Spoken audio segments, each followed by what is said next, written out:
How to create deal in HubSpot. So first go to HubSpot and then you can just hover and mouse over this icon and then click on deals.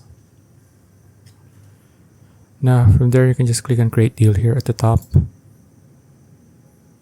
And then you can just type in your deal name. So I'll just type in example here. And then choose your pipeline. So just choose this one. And then choose your deal stage. Okay. Now type in your amount. So I'll just type in like 10 here. And then choose your close date. Now choose your owner, your deal type, priority, and then your contact. So I'll just choose this one. Now this one. And then choose your company. So I'll just choose this one.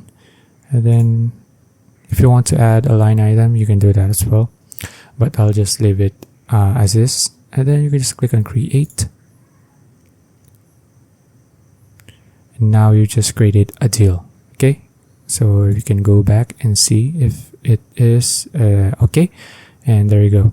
Now we have a new deal here. So that's it. If you found this video useful, please like and subscribe for more videos like this. See you in the next one.